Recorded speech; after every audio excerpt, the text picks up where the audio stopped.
pra lá? Já tá gravando? Tá, então vamos lá. Se reconhecer, gostar, né? E estando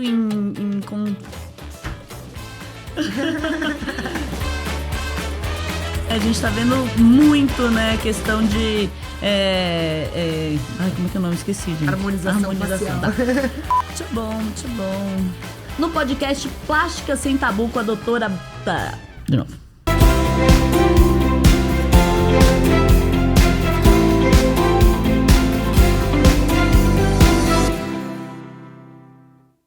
O que é tabu pra mim pode não ser pra você, mas conhecimento é pra todos. No podcast Plástica Sem Tabu com a doutora Tainá Bastos Lima, vamos responder as principais interrogações da cirurgia plástica. Sem mistérios, vamos quebrar todos os tabus, falar a real pra pessoas reais.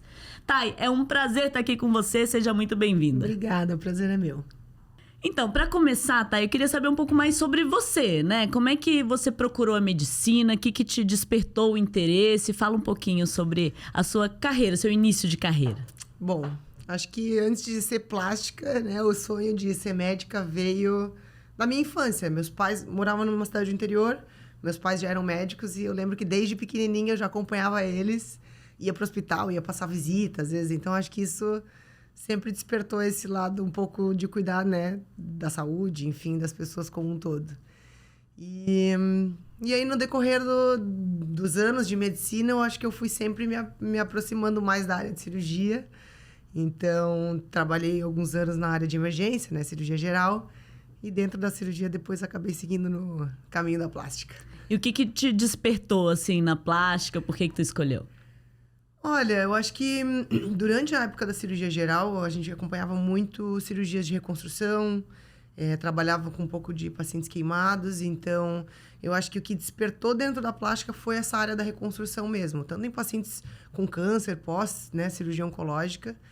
E aí, quando eu passei para a cirurgia plástica, o hospital que eu trabalhava era um hospital muito referência em queimados. Então, os pacientes queimados, às vezes a gente pegava criança pequenininha, né, vinha já com queimadura e eram pacientes que a gente passava anos tratando, porque aí, depois de tratar a queimadura no primeiro momento, tem o pós, né? Então, as retrações, as cicatrizes, a parte funcional como um todo. Então, acho que aí que começou esse meu amor pela cirurgia plástica, assim. Então, foram alguns anos trabalhando nessa área e, obviamente, depois disso, em conjunto, veio também a parte da estética, que trabalha também com um pouco desse lado da autoestima, do cuidado, né? Do autocuidado. Então, acho que veio em conjunto.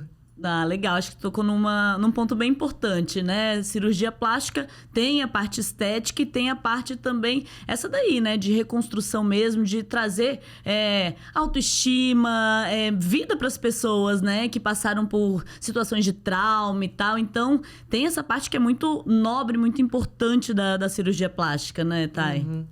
Eu acho que, assim, eu percebo o quanto hoje, nas cirurgias...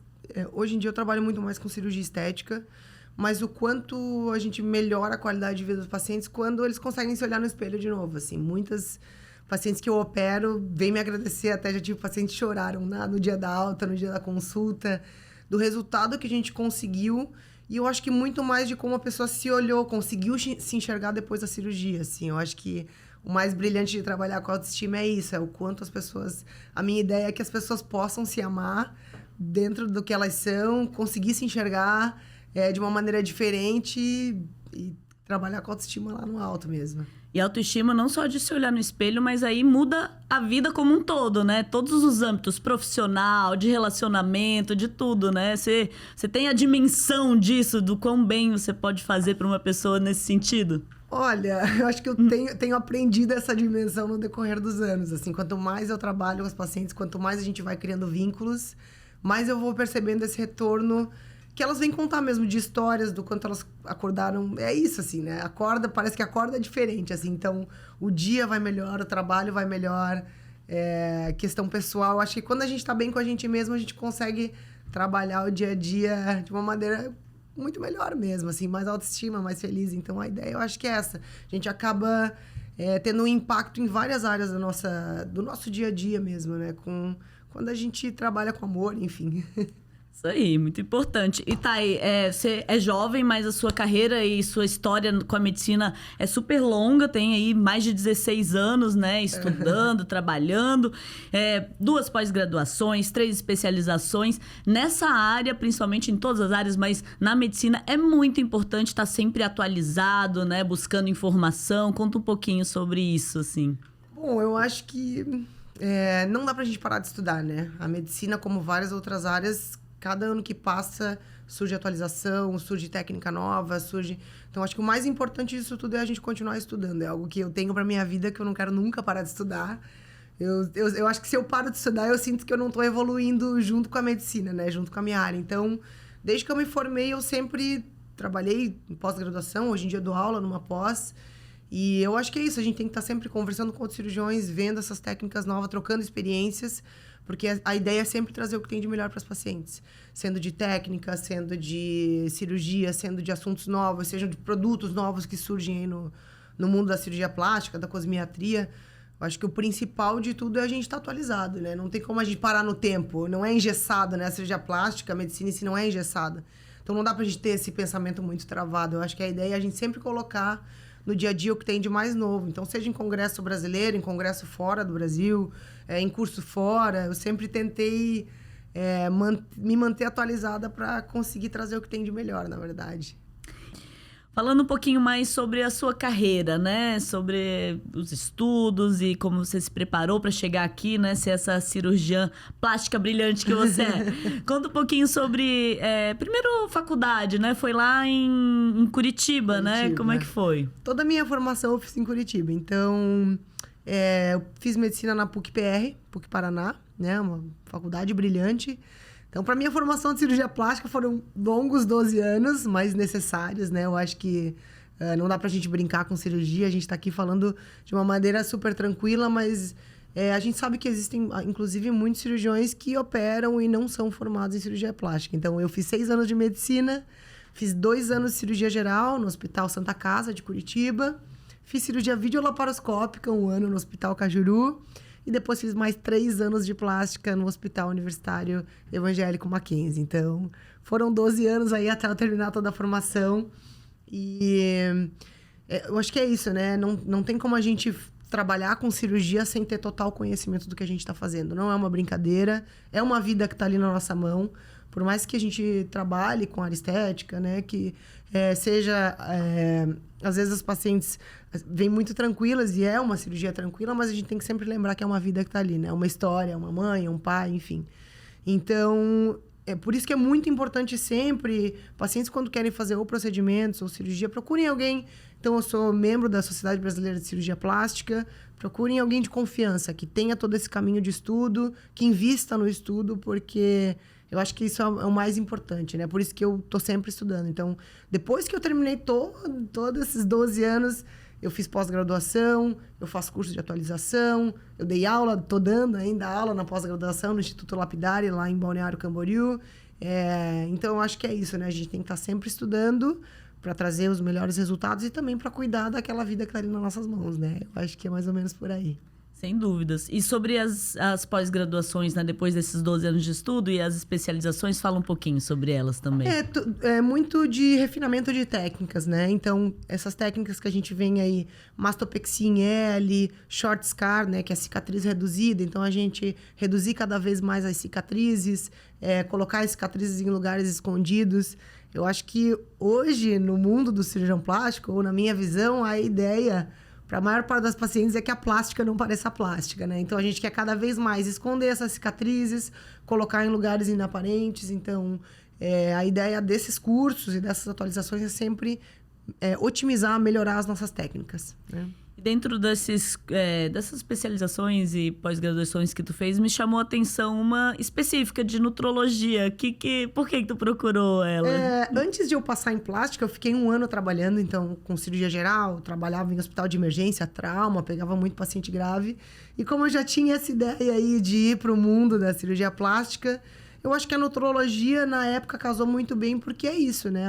Pra gente conseguir ter um estilo de vida saudável, a gente vai precisar, óbvio, vai fazer uma cirurgia plástica, você vai ter que cuidar da tua alimentação no pós, cuidar da atividade física. Então, eu acho que ela casou um pouco nesse mundo do autocuidado aí. Então, aprendi muito na área da nutrologia. Hoje em dia, trago um pouco para os pacientes desses cuidados do pós dentro da nutrologia. Não faço, hoje em dia, questão de planos alimentares. Trabalho até com algumas nutricionistas que fazem isso para mim. Mas eu acho que é para entender mesmo, estudar um pouco disso, porque tudo que é conhecimento é válido, né? Sem dúvidas, com certeza. Então, a Tainá, médica, a gente já conheceu um pouquinho, né? Quero saber um pouco sobre você como pessoa, assim, porque a gente pensa no cirurgião plástico, vem uma ideia na cabeça, né? Queria saber como é que você é no dia a dia, o que você gosta de fazer. Olha, eu sou meio ligada no 220. Então, eu acho que um pouco dessa ideia que eu trago da cirurgia plástica, ela tá muito ligada à saúde também. Então, eu acho que cirurgia plástica não é a solução de tudo. Eu acho que ela é um fator a mais, né? Um adendo aí na vida das pessoas. Mas eu gosto muito atividade física. Então, vou pra academia, faço crossfit, surfo, jogo futevôlei, ando de skate. Eu acho que um pouco da minha vida pessoal, assim, tá muito ligada essa parte do esporte, do exercício físico, porque... E eu até converso com as pacientes em consulta, assim. Não adianta eu só fazer o meu trabalho, fazer a cirurgia, e essa paciente não fazer o trabalho dela no pós-cirúrgico ou no pré-cirúrgico. Então, um pouco do que eu vivo, do que eu gosto de fazer no dia a dia, eu sempre falo para os pacientes, escolha uma atividade física que você gosta, seja natação, seja caminhada, seja bicicleta. Eu acho que o importante é um trabalho em conjunto, né? Então, acho que um pouco da minha vida, dessa rotina do dia a dia, vem um pouco também em casa com a cirurgia plástica. Então, as pacientes até me acompanham no Instagram, vêm assim, eu acordo cedo, vou pra academia, acordo 5h30 da manhã, vou 6 horas da manhã. Então, tento encaixar um pouco disso na correria do trabalho, porque é sempre centro cirúrgico, hospital, consultório. Às vezes o consultório vai até 8, 9 horas da noite. Então, a gente tem que procurar um tempinho para encaixar o cuidado da saúde mesmo. Vou confessar que eu já sabia, tá? Já sabia que ela era do esporte, inclusive já vi jogando altinha e joga muito. Se a gente conseguir um vídeo, a gente coloca aí, jogando altinha. E tá, muito vaidosa ou não? Um pouquinho, né? Eu acho que faz parte de se cuidar. Sempre, eu acho que... E também estando nessa área da cirurgia plástica, estudando tudo que tem de mais novo, a gente acaba entrando um pouquinho nesse mundo, assim. Então, preenchimento, botox. A gente sempre faz uma coisinha para se cuidar. Bom, agora vamos falar um pouquinho dos procedimentos. A nossa ideia aqui é traduzir, né? Traduzir todos os procedimentos para as pessoas entenderem o que é, né? E procurarem a cirurgia plástica com mais consciência, com mais segurança, né? Entendendo exatamente o que elas vão fazer. Queria começar... Quem pode procurar a cirurgia plástica? Tem algum perfil? Não? Qualquer pessoa? Qualquer homem, mulher? Enfim, fala um pouquinho. Eu acho que cirurgia plástica é para todo mundo. De fato, né? A gente tem... Eu acho que o principal de tudo na cirurgia plástica, antes de pensar numa cirurgia, é a segurança. Então, é claro que a gente vai sempre ver o paciente como um todo. Tem algum problema de saúde, alguma doença que trate, algum remédio que toma. Então, antes de a gente pensar na cirurgia em si como um todo, é a segurança do paciente. Num segundo momento, eu acho que tem muito da questão do peso, da expectativa da paciente. Então, a gente tem algumas técnicas que a gente consegue colocar para pacientes que tenham uma qualidade de vida, tenham um ritmo de vida mais saudável, tanto quanto pacientes que estejam um pouco acima do peso, que a gente vai conseguir melhorar a qualidade de vida para talvez essa pessoa, né, ter aquele gatilho e mudar um pouquinho de vida e depois começar a se cuidar. Então, eu acho que, num panorama geral, eu falaria que cirurgia plástica é para todo mundo, só basta a vontade, né? E é importante entender um pouco o perfil de cada pessoa para escolher, enfim, por exemplo, um tamanho de silicone, né? Ou o jeito que tu vai fazer a cirurgia. É importante entender o perfil dessa pessoa? Com certeza. Eu acho que... Eu falo muito para as minhas pacientes nas consultas, assim, não existe a decisão do cirurgião. Eu acho que é sempre a paciente em conversa com o cirurgião para escolher o melhor tratamento para essa paciente. Obviamente que eu vou sempre explicar o que tem de melhor e de melhor técnica, o que eu posso oferecer de melhor. Mas essa questão, por exemplo, tamanho de prótese. Tem pacientes que são mais discretas, tem pacientes que querem algo um pouco maior, de mais impacto. Então, isso na conversa, no consultório, é algo que eu sempre tento entender qual que é a necessidade da paciente, o que ela gosta, como que ela se sente, o que ela deseja olhar no espelho. Eu acho que é a parte mais importante. Aí, dentro desse mundo, né, da paciente, eu vou explicar a parte técnica para que a gente entre num consenso e tenha o melhor resultado possível para essa pessoa. Tá, é legal até porque pra pessoa, depois que fez a cirurgia, se olhar no espelho, se reconhecer, achar que tá tudo legal e ter a ver com o que ela faz, com o que ela é, né, exatamente. A ideia eu acho que é essa. Eu acho que tem que estar dentro do que a pessoa espera, do que ela quer para ela, de como ela se vê. E para que ela saia satisfeita, né? Não tem como eu chegar, falar o meu gosto, sendo que eu preciso ouvir a paciente. Eu preciso saber a história dela, eu preciso entender o que ela quer, o que ela gosta. Então, acho que muito das consultas, assim, muito da conversa... Eu falo no consultório, assim... Às vezes é até uma conversa, porque primeiro eu quero conhecer a pessoa, entender o porquê que ela chegou até mim, entender a vontade dela, a necessidade, a dor dela. E aí, depois, entrar numa decisão em conjunto para que a gente tenha o melhor resultado. Legal. Vamos entrar agora num assunto que eu tô curiosa para saber, que são os procedimentos, né? Acho que quem tá assistindo a gente também tem essas dúvidas, né? E daí você citou a questão dos gominhos, né? Tem principalmente os homens, eu acho, né? Que se interessam bastante, mulheres também, mas os homens querem aqueles gominhos aparentes. Você falou de colocar gordura. Explica um pouquinho melhor como é que funciona isso. Bom, vamos lá. A técnica da lipoaspiração HD para a gente fazer os gominhos, então, basicamente, a gente realça a musculatura do paciente. Por isso que a gente fala em fazer em pacientes que já tenham um perfil mais atlético, já realizem alguma atividade física. Então, a ideia, quando a gente vai fazer a lipoaspiração, a gente justamente lipa e marca em volta da musculatura, né? Para que essa musculatura fique mais aparente. Então, a gente também trabalha com a injeção de gordura dentro do músculo. Então, a musculatura ela cresce, né? Como se fosse eu aumentar a musculatura. E associado ainda, eu ainda lipo em volta dessa musculatura para deixar mais aparente esses gominhos. Então, não é a gente fazer um gominho de gordura, e sim realçar o gominho de músculo que tem no abdômen do paciente. Não vai ficar um gominho flácido, não. A ideia não é essa. A ideia é justamente a gente realçar mesmo a musculatura do paciente. Legal, tá? E pra quem acabou de ter filho, grávida, dá pra fazer essa lipo HD? Amamentou, ficou magrinha, né? Dá pra fazer a lipo HD ou não? Dá sim. Já operei pacientes, já fiz lipo HD em pacientes que, depois de um ano, né, de gestação, eram pacientes que já faziam atividade física, depois da gestação voltaram a fazer atividade física. Então, normalmente, pacientes que fazem atividade física, a gente já sabe que tem uma qualidade de pele melhor. Tem mais tônus, digamos assim, da musculatura, né? Melhor elasticidade. Então, pacientes que retornaram ao seu corpo como era antes da gestação, tem uma qualidade de pele boa, dá sim para fazer a lipoaspiração HD. Inclusive, já fiz em algumas pacientes e o resultado fica ótimo. Mas se ficou algum tipo de flacidez ali, até para quem, não só para quem engravidou, mas para quem emagreceu, engordou, é possível a lipo HD? É possível. E aí, dentro dessas pacientes que têm uma flacidez leve, a gente consegue trabalhar com alguns aparelhos, né? Então, o Renuvion, o Body Tight, são máquinas, né? São aparelhos que a gente tem hoje bem recentes, tecnologias novas, que trabalham justamente com o estímulo de colágeno da pele para melhorar essa flacidez. Então, pacientes que têm aquela flacidezinha leve, que a gente pode utilizar os aparelhos. Então, o Renuvion é um jato de plasma, né? Então, quando termina a lipoaspiração, a gente passa essa cânula para melhorar a contração da pele, a retração da pele. E o Body Tight é uma radiofrequência interna. Então, é uma cânula também que a gente passa abaixo da pele justamente para aumentar o colágeno e fazer essa maior retração. Então, mesmo pacientes que têm uma flacidezinha leve, a gente até consegue trabalhar com esses aparelhos para melhorar a qualidade de pele dos pacientes. É incrível como a tecnologia ajuda, né? Nesses procedimentos e tal, e cada vez mais, né? Para deixar mais natural e fazer coisas que a gente nem imaginava que seria possível antes. Por isso tem que estar sempre estudando, né? Tem que estar atualizado. E esse Renuvion que você citou, vamos falar um pouquinho sobre ele? Vamos falar um pouquinho sobre ele. Que partes do corpo dá para usar? Qualquer parte? Como é que funciona? Qualquer parte. Normalmente, quando a gente faz uma lipoaspiração associada a Renuvion, eu primeiro, né, faço a lipoaspiração no paciente de costas. Depois que termina a lipoaspiração, passa por toda a região das costas. Costas, glúteo, coxa, região de culote. Então, a última paciente que eu usei o Renuvion, ela tinha uma queixa de gordurinha aqui no culote. Então, depois da lipoaspiração, para melhorar essa qualidade de pele, a gente pode utilizar o Renuvion em toda essa região que é lipada, tá? Braço, região de braço é uma região que tem uma excelente retração. E aí, na região do abdômen, é a mesma coisa. Depois de toda a região que a gente faz a lipoaspiração, basicamente o Renuvion é para melhorar a flacidez, melhorar a qualidade de pele. Então, a gente consegue ainda otimizar mais os resultados da lipoaspiração. Como é que ele age? Como é que funciona ele? Então, ele é um jato de plasma.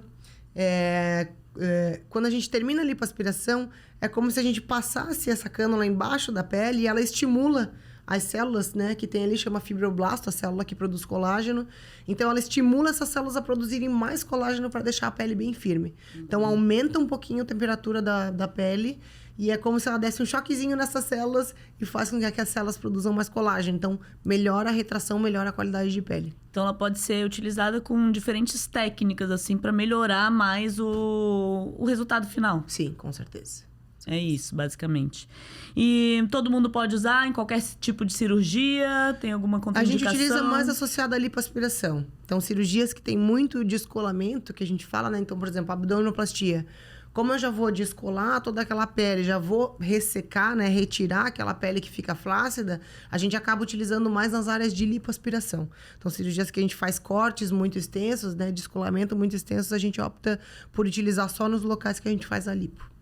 E seria para finalizar a cirurgia, um dos últimos processos. Isso. Normalmente a gente, depois que termina a lipoaspiração, passa a cânula do Renuvium, ou do Body Tight, justamente pra gente melhorar essa qualidade de pele aí no finalzinho da cirurgia. Maravilha. Pra fazer aquele bumbum empinadinho, é essa técnica ou não? É outra técnica? É essa técnica mesmo. Então, região de costas, né? A gente chama do back shape, então o formato da região de costas, a ideia...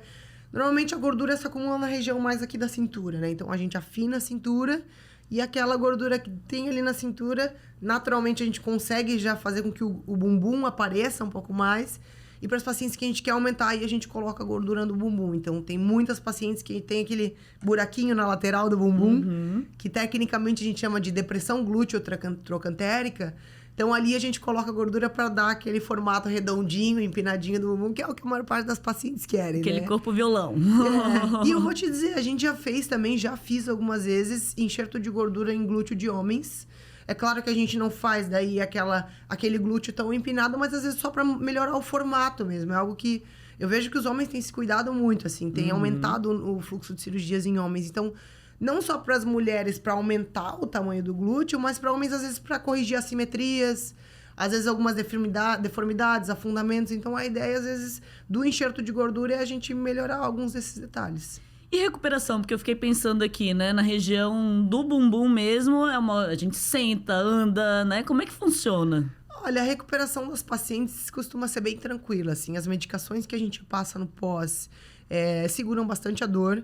Em média, eu diria aí, de enxerto de gordura, talvez 1 semana, 4, 5 dias. Claro que essas pequenas diferenças depende de paciente para paciente, né? Tem paciente que é mais sensível para dor, paciente que é menos, mas em média, eu diria que 1 semana, sim. E a cirurgia que mais te procuram para fazer é silicone, não é? Porque... eu sei que há um tempo atrás era muito moda, né? Todo mundo queria ter peito. Agora diminuiu um pouco o tamanho, né? Assim, da tendência, mas ainda é a cirurgia mais procurada? Olha, eu diria que cirurgias de prótese de mama, né? Tanto inclusão quanto a cirurgia retirada de pele com prótese, quanto a lipo. Eu acho que é o carro-chefe do consultório, assim. Contorno corporal, parte de mama e lipoaspiração. Com certeza. E falando um pouquinho sobre as mamas, né? Que tipo de mama que as pacientes mais procuram? Como é que funciona? Olha, se a gente fosse pensar num panorama geral, cirurgias de mama, eu falaria basicamente 3 tipos, né? Então, a mama redutora, que é pacientes que têm a mama muito grande, já a mama pesada e querem reduzir bastante o tamanho da mama. A mastopexia, que é o quê? Levantar as mamas, então a gente retira a pele, às vezes retira um pouquinho de glândula, mas é basicamente levantar as mamas. E dentro do mundo da mastopexia, a gente pode usar prótese e pode usar sem prótese, né? Então... mas eu acho que ainda, de todas essas, a mastopexia com o uso de prótese é o que eu mais opero hoje em dia. Pacientes que querem aquele colo mais marcado, querem levantar as mamas. E principalmente porque hoje muitas pacientes já foram mães, né? Então, a gente sabe que depois da amamentação, depois de uma gestação, tudo acaba caindo um pouquinho por conta da flacidez. É natural do nosso corpo. Se a gente pensar que as mães, depois que amamentam, então a mama cresce muito e volta, né? E volta ao seu tamanho normal, cresce muito. Essa questão de aumentar e voltar, assim como a perda de peso, a gente perde a elasticidade da pele. Então, é isso que acaba cedendo um pouco as mamas. Então, a ideia de quando a gente vai levantar a mama, pacientes que querem o colo bem marcado, a gente acaba trabalhando com prótese. E que bom que existe essa possibilidade, né? Para quem foi mãe, né? Porque a idade vai chegando também, não tem jeito, né? E que bom que existe essa possibilidade, né? E eu acho que o mais legal de tudo é que as mães falam, né? Depois que já tiveram os filhos, gestação, falam, ai, doutora, passei anos cuidando dos meus filhos, agora tá na hora de cuidar de mim. Eu falo, então, vou te ajudar, vamos cuidar de você. Então, é verdade, acho que a maternidade acaba se deixando em segundo plano, né? E é sempre bom, né? Cuidar de você mesmo, como a gente falou, por autoestima, né? Para melhorar em todos os âmbitos da vida, né? Com certeza, eu acho que é isso mesmo. E agora sobre sutiã interno, o que seria essa cirurgia? Sutiã interno, vamos lá, tentar explicar. Sutiã interno, na verdade, é uma técnica, tá? Que a gente usa dentro das cirurgias de mama.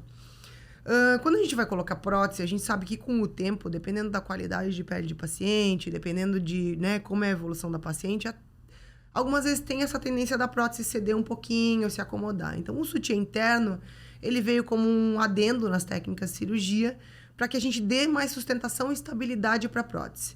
Então, se para explicar para os pacientes, eu falo, imagina quando você usa um sutiã e tem aquele sutiã meia taça, né? Que é o sutiã que segura por fora. É como se a gente colocasse esse sutiã só que por dentro da mama. Então, é uma técnica que a gente faz de pontos com um fio especial por dentro da mama para que a gente dê mais sustentação mesmo e estabilidade para a prótese. Basicamente, como se eu fizesse um arinho, né, por dentro, um sutiã por dentro da mama para que a gente consiga deixar a mama mais empinada, deixar a mama mais estável por mais tempo mesmo. E qualquer pessoa pode fazer? Tem alguma contraindicação? Normalmente, pacientes que vão utilizar prótese, tá? Essa é uma técnica para que a gente consiga segurar mais a prótese. Então, seja mastopexia com prótese ou só a inclusão de prótese mesmo, que é quando a gente não tem que tirar a pele, é uma técnica para dar mais sustentação e mais estabilidade. E pra gente deixar o mais natural possível, eu sei que dá pra colocar embaixo do músculo, enfim... Pela areola. Pela auréola. Exatamente. Qual é a técnica que deixa mais natural? Ou depende de cada paciente, a técnica melhor a ser utilizada? Como é que funciona? Eu acho que o natural depende muito de tamanho de prótese, tá? Eu acho que quesito técnica, tanto a técnica por trás da glândula quanto por trás do músculo, as duas a gente consegue dar bastante definição de colo. O que vai mudar um pouco de mais natural para menos natural vai ser trabalho com tamanho de prótese, qualidade da pele de paciente. Então, pacientes que têm um pouquinho mais de glândula, é como se aquela glândula recobrisse a prótese, então esconde um pouquinho a prótese. Às vezes a gente trabalha com enxerto de gordura, aquele que a gente estava falando antes, até aqui na região medial das mamas superior, às vezes para dar uma transição mais leve do colo para a prótese. Então, nisso a gente entraria em várias técnicas para deixar ou a mama mais marcada ou a mama um pouco mais natural. E aí é nisso que vai a conversa do consultório para entender o que a paciente quer.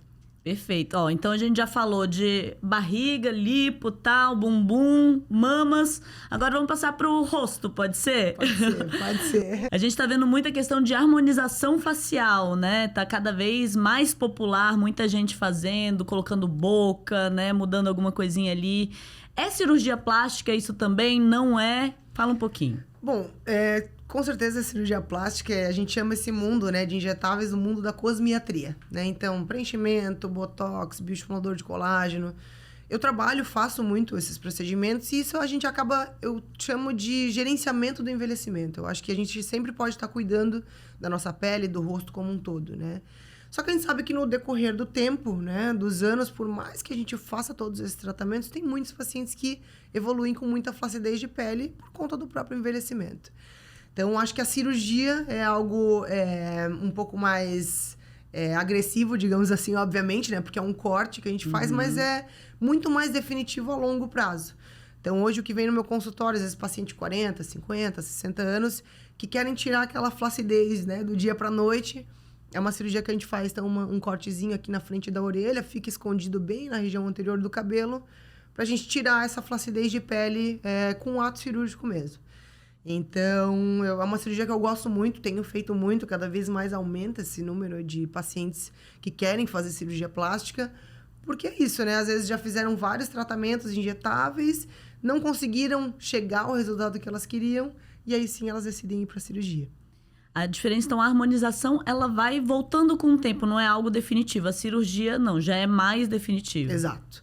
Até porque os preenchedores, né, os bioestimuladores de colágeno, a gente sabe que eles têm, em média, uma duração aí de 1 ano, 12 a 15 meses. Então, se você vai botar um ácido hialurônico no rosto, vai fazer algum preenchimento, em média vai durar 1 ano e pouquinho.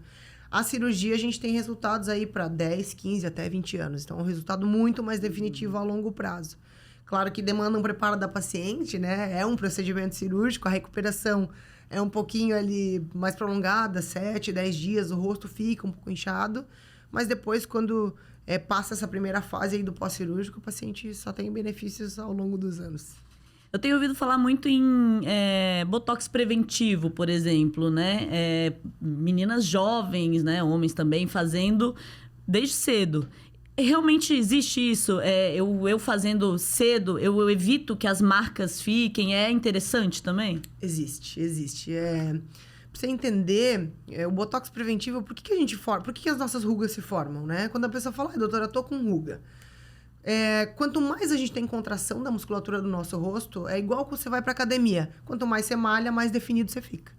Então, a ideia do rosto, a gente quer o efeito contrário. Quanto mais você malha a musculatura do rosto, mais marcado fica. Uhum. E é isso que traz o envelhecimento. Então, quando a gente fala em botox preventivo, a ideia é que a gente não consiga mexer a musculatura do nosso rosto para que não fiquem as marcas da linha de expressão. Então, se você vai fazendo isso o mais cedo possível, ao longo do tempo, menos marcado vai ficando o teu rosto. Então, a ideia é a prevenção das marcas do envelhecimento no rosto. Então, existe sim.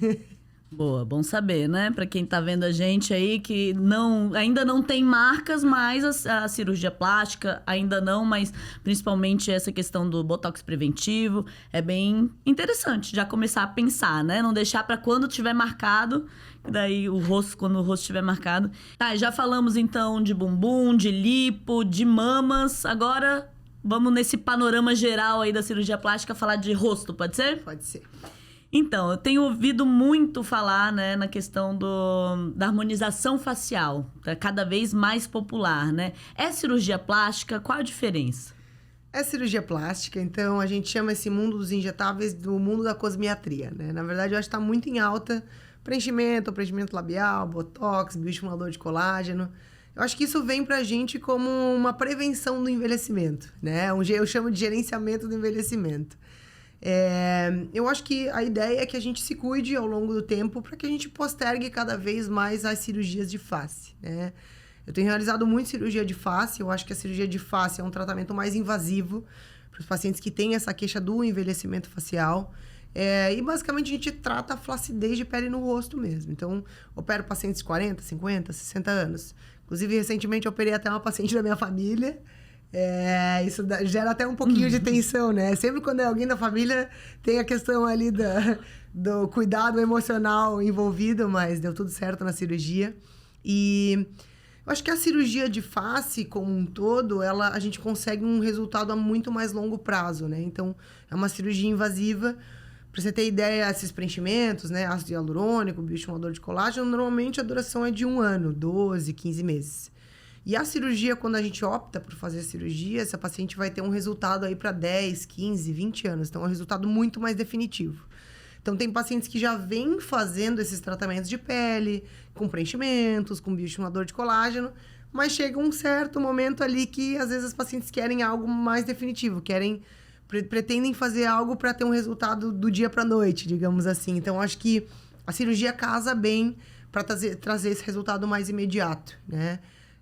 Então, normalmente a gente faz o quê? Um cortezinho aqui na região anterior, né? Da orelha, do cabelo. A cicatriz fica bem escondida, fica inaparente. E o paciente já acorda com o rosto todo esticadinho. Então, é um resultado muito mais definitivo e duração de mais longo prazo. Mas é interessante a harmonização, porque eu posso fazer testes, entre aspas, né? Se eu não gostei muito, não vou pra cirurgia, mas se achei incrível, posso ter um resultado mais definitivo, né? Com certeza. Acho que esses produtos, né, os injetáveis, conseguem dar um pouco dessa visão pra gente. E até mesmo pacientes que já faziam esses tratamentos com injetáveis e que decidem fazer a cirurgia, para nós cirurgiões, a pessoa, tecnicamente, vai ter uma melhor qualidade de pele, de cicatrização, de recuperação. Então, não anula o fato de, fiz todos esses procedimentos, isso me impossibilita de fazer a cirurgia? Não, muito pelo contrário. Provavelmente seja até melhor, tua cicatrização vai ser muito melhor se você já tinha um cuidado bom com a pele antes. E que mais, né? Além do rejuvenescimento que você falou de cirurgia plástica, que mais que as pessoas procuram, né? Nariz, eu acho que tem bastante. Que mais que tem? Eu acho que nesse rejuvenescimento de face, a gente trabalha muito, então, cirurgia das pálpebras. Então, pacientes, pálpebra é algo que a gente percebe, assim, pacientes às vezes vão se maquiar, né? As mulheres aí acumulam aquela maquiagem aqui na região da pálpebra superior, ou borra o rímel, borra o delineador. A maior parte dos pacientes que vêm procurar pálpebra normalmente essas queixas, assim. E outros pacientes que têm até peso das pálpebras pode até dificultar a parte da visão, tá? Tem dificuldade de enxergar mesmo pelo peso das pálpebras. Então, esse é um ponto.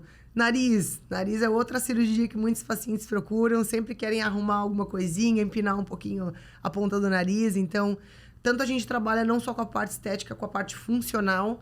Então, pacientes que têm desvio de septo, que têm dificuldade de respirar, a gente consegue trabalhar isso na cirurgia de rinoplastia. E dentro da cirurgia de face tem as cirurgias de orelha também. Então, pacientes que às vezes se incomodam um pouquinho com a orelha de abano, a orelha um pouquinho mais aberta, a gente também consegue trabalhar isso dentro da cirurgia plástica. Então, acho que questão de face, a gente consegue fazer um pouco de cada. Eu fiz uma cirurgia de lipo HD, né? Quanto tempo ela vai durar? Vai depender do meu dia a dia, dos meus hábitos também, né? Se eu não vou engordar muito nesse tempo. Como é que funciona? Eu acho que o resultado da lipo HD vai depender do paciente. Ela pode durar pro resto da vida se o paciente for um paciente que vai fazer atividade física, que vai se alimentar bem. Então, eu falo para os pacientes, né? Olha, a minha parte eu fiz, agora o cuidado vai depender de você. Porque é isso, né? A lipoaspiração HD, ela vai definir mais a musculatura, ela vai dar um corpo mais atlético, mas a gente sabe que se a paciente vier a ganhar peso, não cuidar da alimentação, ela vai perder um pouco desse resultado, né? Então, a ideia de manutenção de peso, cuidado da vida de atividades físicas no pós, estão relacionados também a essa manutenção de resultado, tá? Por quê? Se a paciente ganha mais peso, ganha mais células de gordura, e aquilo que a gente esculpiu volta, né? A gordura volta a se acumular em lugares que a gente retirou durante a lipoaspiração. Então, tem esse trabalho do cuidado do pós-operatório aí para conseguir manter o resultado pro resto da vida, se quiser, né? Então, e isso que você falou acontece muito, né? Das pessoas verem o resultado, se apaixonarem e aí mudar normalmente até um hábito que tinha antigamente, né? Isso também é interessante na cirurgia. Tem muito disso. Eu acho que, pra você ter ideia, eu já fiz cirurgia em pacientes, não a lipo HD, mas lipoaspiração convencional, abdominoplastia. A paciente se animou tanto, ela chegou a perder, eu acho que 15 ou 20 quilos depois da cirurgia. Ela mudou completamente o estilo de vida dela. Então, eu acho que a ideia é essa, né? A gente pode trabalhar com a lipo HD para dar um resultado definitivo, bonito, que a paciente mantenha na atividade física, tanto quanto pacientes que estão um pouquinho acima do peso, a gente faz a lipoaspiração, faz uma abdominoplastia, e a paciente se anima e começa a se cuidar e talvez depois consiga perder um pouco de peso no pós. Então, eu acho que nesse mundo da cirurgia plástica a gente consegue trabalhar nos dois panoramas, né? Tanto os pacientes que estavam perto do peso ideal, quanto os pacientes que estavam um pouquinho acima do peso. Mas a ideia é essa, fazer esse cuidado no pós para que mantenha esse resultado o máximo de tempo possível. E dentro desse assunto, não especificamente sobre lipo HD, mas a cirurgia bariátrica, né? Ela funciona depois, eu posso fazer uma lipo HD, é necessário depois também fazer toda aquela retirada de pele que fica, eu acho que rola isso também, né? Porque a pessoa perde muito peso. Assim, cirurgia bariátrica, como eles têm uma perda de peso muito intensa, é muito comum ter bastante flacidez de pele, né? Então, isso talvez limite a gente um pouco dentro da lipoaspiração HD, porque a primeira coisa que eu vou ter que fazer é tirar esse excesso de pele. E aí, a gente provavelmente vai trabalhar com corte, né? Então, abdominoplastia ou mini abdominoplastia. Pacientes que começaram o processo de perda de peso e já mudaram o estilo de vida lá no começo, eu, inclusive, tenho uma amiga minha que fez bariátrica há muitos anos e ela começou a fazer atividade física desde o início. ela não teve muita sobra de pele, ela tem uma qualidade de pele excelente, ela começou a se alimentar bem e ela sim é uma paciente que daria para fazer uma lipoaspiração HD. Porque para fazer a lipoaspiração HD a gente tem que ter uma qualidade de pele boa, uma qualidade de pele firme. Então a perda de peso intensa, né, nos pacientes pós-bariátricos às vezes limita a gente tecnicamente nisso. Mas paciente pós-bariátrico é um paciente que eu acho que 80%, 90% desses pacientes vêm procurar cirurgia plástica. Então, a gente faz muita cirurgia de retirada de pele mesmo. Seja colocar prótese, seja fazer a mastopexia, seja abdominoplastia. Eu acho que são muitos pacientes que se beneficiam da cirurgia plástica, principalmente porque a gente percebe que quando tem muita sobra de pele, tem pacientes que às vezes têm assadura nessas dobras de pele. Então, isso traz um desconforto, né? Traz uma piora da qualidade de vida. Então, eu acho que nesses pacientes a gente poderia até falar do caráter reparador da cirurgia, que é algo que vai trazer um benefício de vida para eles, mas é porque aquela quantidade de pele é algo que piora mesmo o dia a dia. Então, qualidade de vida mesmo, qualidade de vida, exato. Tá, e tu citou a abdominoplastia, né? Para quem que ela é indicada, né? Qual a diferença de uma lipo convencional, por exemplo? A abdominoplastia é para pacientes que têm flacidez de pele no abdômen. Então, aquela paciente tem aquela pochetinha, sobra de pele, aquela dobra. Então, aí a gente tem que retirar esse excesso de pele fora. Então, por exemplo, pacientes que já foram mães, né? Que já têm uma elasticidade ali da musculatura. Então, muitas pacientes pós-gestação, a gente sabe que a musculatura ela fica flácida também. Então, a gente chama de diástase da musculatura, o afastamento da musculatura.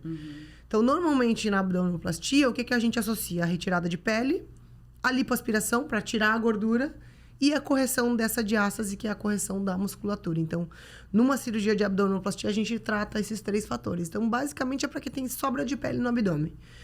Hoje em dia, eu faço a lipoabdominoplastia. Então, primeiro eu faço o quê? Faço a lipoaspiração, tiro aquela gordurinha que está acumulada e aí depois retiro aquele excesso de pele que normalmente é aquela pochetinha na região inferior do abdômen da paciente. Então, nesses casos, só a lipo não teria um efeito... Só a lipo a gente não consegue resolver, porque se eu só lipar, ainda vai continuar sobrando pele. E essa pele tem que ser retirada para que a gente dê um resultado melhor. Então, tá, e lipo já sabemos que tem a lipo HD, né? A abdominoplastia também existe? Existe. É uma técnica mais recente, a gente chama de abdominoplastia HD. Então, tudo isso que eu falei de técnicas de lipoaspiração, de enxerto de gordura no músculo, a gente também faz na abdominoplastia. Então, primeiro, eu faço uma lipoaspiração de mais definição no abdômen. Quando eu faço o descolamento desse abdômen, essa gordura que eu lipei, eu coloco lá dentro da musculatura. Então, que é o enxerto de gordura no músculo, para aumentar esse músculo, né? E aí, quando a gente faz a ressecção de pele, a ideia é que na abdominoplastia a paciente também fique com um pouco de marcação para que fique um abdômen de um porte um pouquinho mais atlético. Então, as técnicas mais antigas, a gente só tirava a pele e ficava aquele abdômen um pouco mais reto, né? Sem muitas definições. Então, essas técnicas de lipoaspiração HD e de enxerto de gordura no músculo, a gente começou a adaptar na abdominoplastia.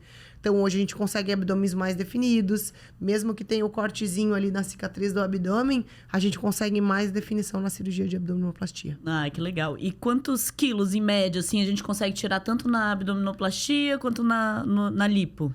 Olha, a gente não fala em quantas pacientes vêm fazer a lipoaspiração, elas falam, ai, doutora, subi na balança e tô no mesmo peso. A gente sabe que na lipoaspiração,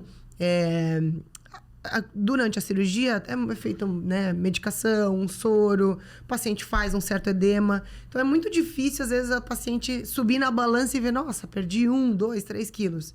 Porque aquela lipo que a gente faz é para justamente definir o corpo, esculpir.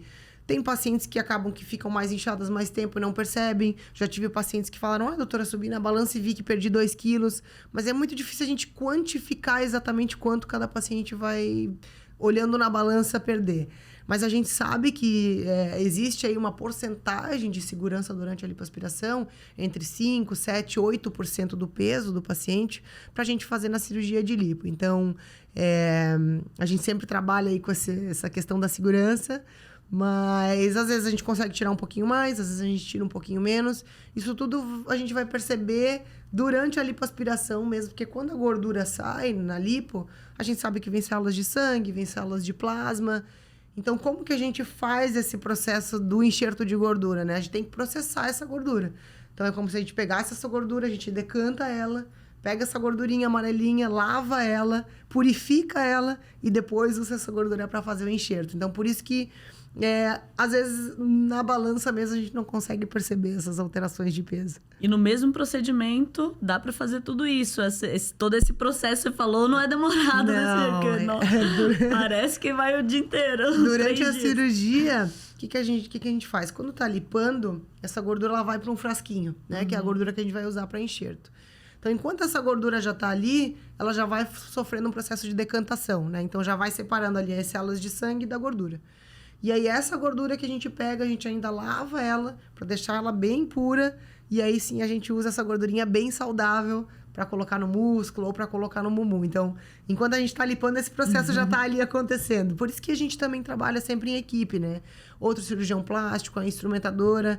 Porque se fosse só eu sozinha, a cirurgia não acontecia. Então, a equipe faz com que isso seja possível, né? Enquanto uma tá fazendo o processo da gordura, outra tá me passando ali o aparelho vibro, o outro tá me passando a seringa para enxertar. Então, a gente consegue otimizar muito as cirurgias para que a gente reduza o tempo de cirurgia. Legal, e você citou um pouquinho sobre a recuperação, o inchaço e tal. Quanto tempo depois de uma lipo ou de os procedimentos de cirurgia plástica eu vou ter o resultado? Como ele vai ser, assim? Olha, eu falo que em média 6, 8 meses, tá? Até, inclusive, pacientes que a gente faz a lipo HD, a lipo, né, de mais alta definição, no pós-operatório imediato, ali primeira semana, segunda semana, um mês, as pacientes não conseguem ver a definição, porque faz aquele processo de edema. Cada mês que passa vai desinchando um pouco. Então, eu digo que ali 6, 8 meses é quando a gente já consegue ver as marcaçõezinhas, ver a cintura aparecendo. Cada mês desincha um pouquinho, mas o processo final mesmo de cicatrização, eu diria assim, 1 ano. Mas a partir dos 6 meses, tudo isso já começa a aparecer com mais detalhes. E sobre esse pós-operatório, que cuidados eu preciso ter? Atividade física, quanto tempo, como é que funciona? Lipoaspiração, eu falo para os meus pacientes, 7 dias eu quero que vocês voltem a fazer atividade física. Olha que maravilha, é assim, rápido. O começo, a primeira semana, que é a semana chata, que dá mais dor, desconforto, mais edema, mas eu percebo que quanto antes os pacientes conseguem retomar as atividades físicas, mais rápida a recuperação. Então, até a última paciente que eu operei agora recentemente, ela, no 7º dia, ai, doutora, eu tô me sentindo super bem, já quero voltar pra academia, posso? Eu falo, deve, pode ir.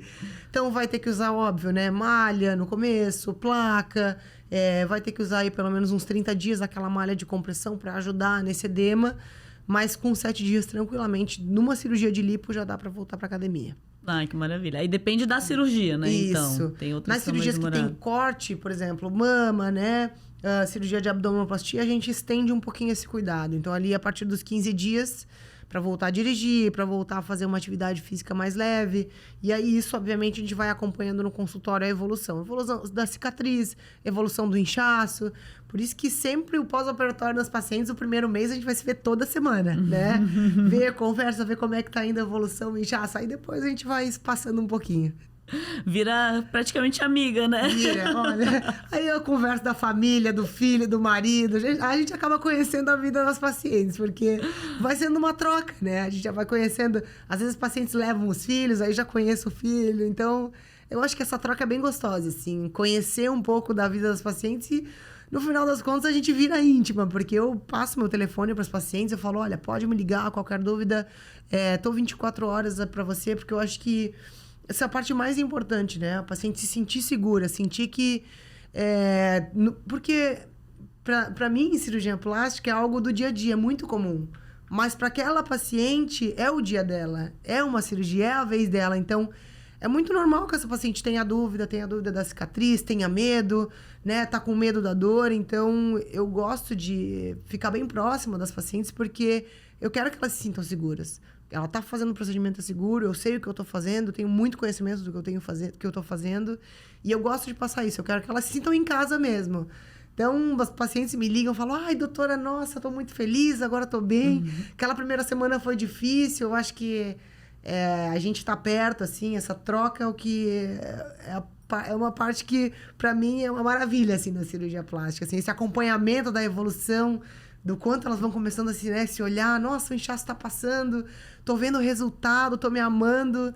Acho que é o mais brilhante ali do pós-operatório da cirurgia plástica. Ai, que legal. Acho que não só pós, mas principalmente o pré, né? Porque é uma relação de confiança, né? A pessoa só vai fazer uma cirurgia, se submeter e tal, se confiar muito no médico, se sentir essa confiança. Eu acho que tudo isso que você falou, né? Essa conversa prévia, essa questão até, não é todo mundo, mas passar o telefone para poder... Isso traz confiança mesmo, né? Pra paciente se sentir segura. Falar, não, confio, vai dar certo, quero fazer. E né? eu vou te dizer assim, não é algo que me incomoda, sabe? Eu acho que... Eu, inclusive, gosto de falar com os pacientes. Às vezes eu mando mensagem no pós, como é que tá? Tá passando bem? Como é que foi essa primeira semana? Que a gente sabe que é a semana de mais dor, assim, mais desconforto. Porque a dor é algo que incomoda, né? Então, por mais, passou pela cirurgia, tá ali com dor no pós-operatório, tem as medicações que a gente sabe que segura muito a dor. A paciente sentir que tem um contato, sentir que tem a equipe ali à disposição... faz com que esse processo seja um pouco mais tranquilo, digamos assim. Então, isso acaba fazendo com que a gente se torne próximas mesmo, assim, essa troca, essa conversa, esse apoio no pós-operatório, entender essas ansiedades, esses medos, porque para mim é algo do dia a dia, mas para aquela paciente é o dia da vida dela, né? É um dia especial. Então, eu acho bem importante estar próximo das pacientes nesse momento. Legal. Ô, Thay, já que o nosso nome aqui é Plástica Sem Tabu, tem muita gente que nem cogita fazer cirurgia plástica pelo valor. Uhum. Como é que funciona isso? Dá para ser acessível para todo mundo? Como é que funciona? Olha... Não digo para todo mundo, né? Mas para boa parte das pessoas, pelo menos. O que eu falo para os pacientes? Olha, a gente investe em tanta coisa. A gente se programa para comprar um carro, para comprar uma casa, para... Por que não a gente se programar para fazer um investimento na gente, né? Eu acho que tem sim como ser acessível para todo tipo de paciente.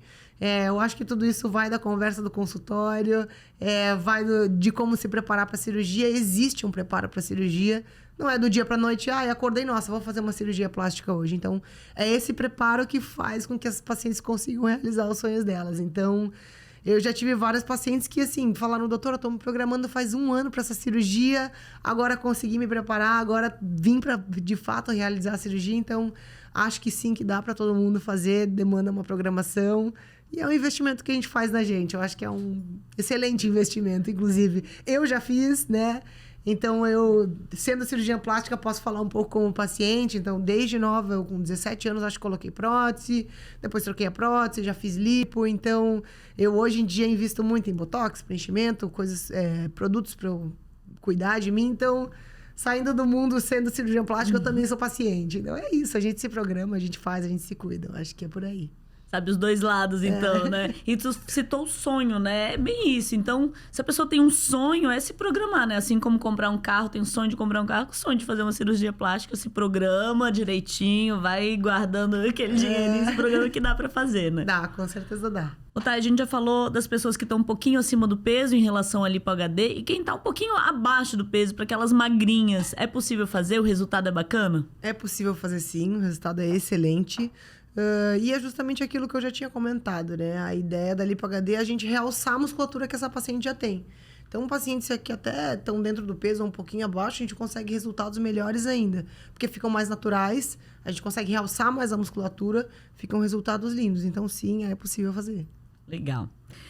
E como é que é a tua rotina, assim? Quantas cirurgias rola por semana? Depende? É possível fazer mais de 1, 2 por dia? Como é que é? Eu faço consultório um dia na semana, basicamente. Todos os outros dias eu tô no centro cirúrgico. Então, a gente tem em média aí 2, 3 cirurgias por dia, né? O que vai mudar? As cirurgias combinadas, que demandam mais tempo. Então, lipo com abdômen, com mama. Às vezes dá para fazer 2 no dia. Se eu colocar, por exemplo, prótese de mama, que é uma cirurgia mais rápida, a gente consegue fazer 4, 5, 6 cirurgias no dia.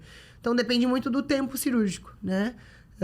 Mas sim, a gente consegue fazer mais de 2, 3 cirurgias no dia, tranquilamente.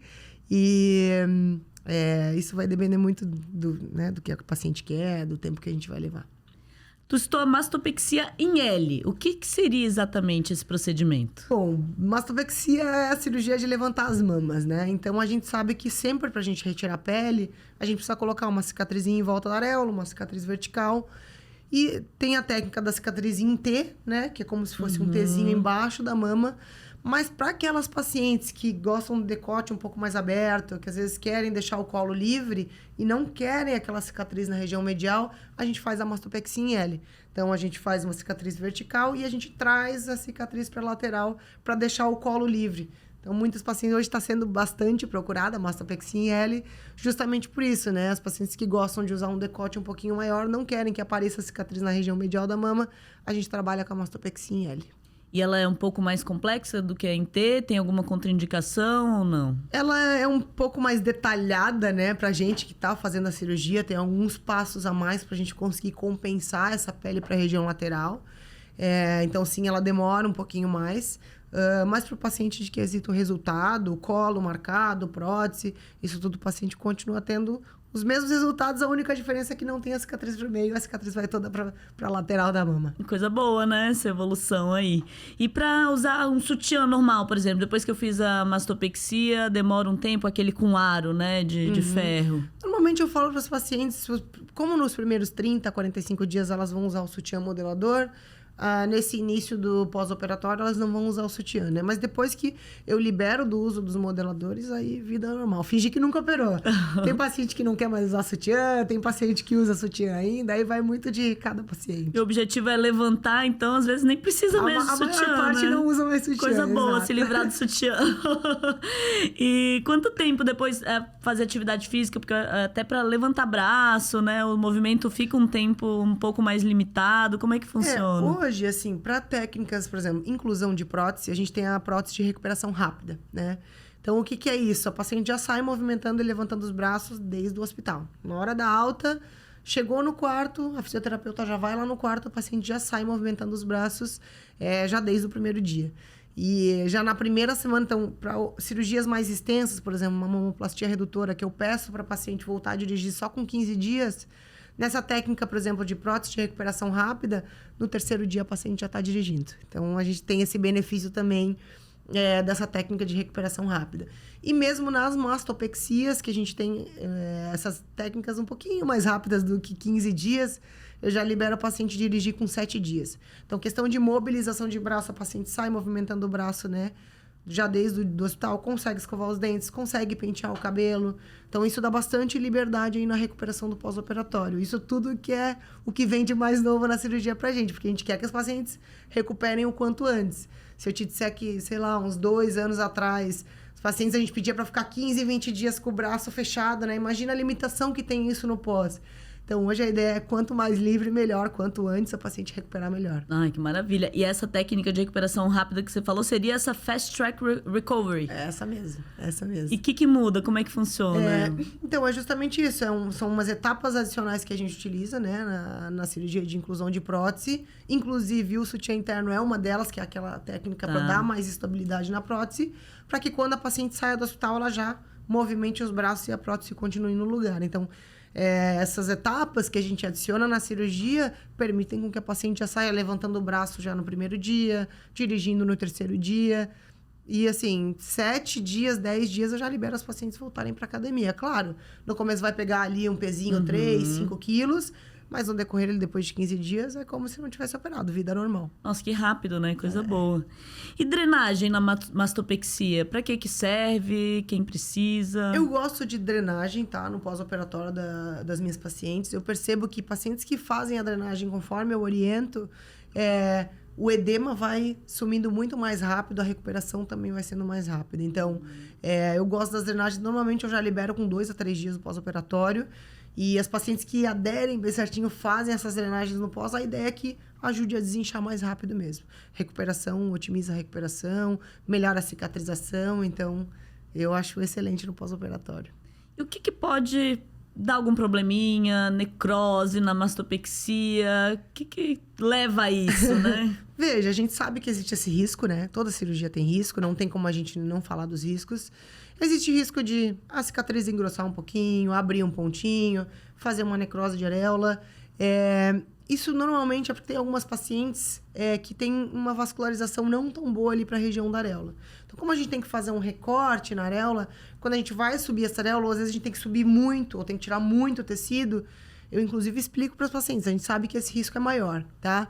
Mas para isso a gente tem tratamentos. Então a gente acompanha no consultório, tem tratamentos com pomadas, tem a câmara hiperbárica, que é um tratamento para a gente aumentar a vascularização da areola. Então, às vezes para os pacientes isso pode assustar um pouquinho, mas a gente sabe que tem tratamento para isso. Então, essa é a parte mais importante. Por isso que a gente acompanha tão cedo os pacientes, né? Na primeira semana já vê a resposta da cicatrização, vai acompanhando. E pacientes que têm essa tendência, por exemplo, a cicatriz engrossar, queloide, a gente também tem tratamentos já desde a primeira semana com pomadas, cicatrizantes, outros tipos de tratamento para evitar que essa cicatriz engrosse e a gente mantenha a qualidade de cicatriz boa. Enquanto você estava falando, me surgiu essa dúvida. Se eu, com o meu histórico, né, eu consigo ter uma noção se eu tenho alguma tendência, né, a ter algum tipo de complicação na cirurgia plástica? A gente consegue. Até por isso que pacientes, quando estão no consultório, eu sempre peço para ver alguma outra cicatriz que ela já tenha no corpo.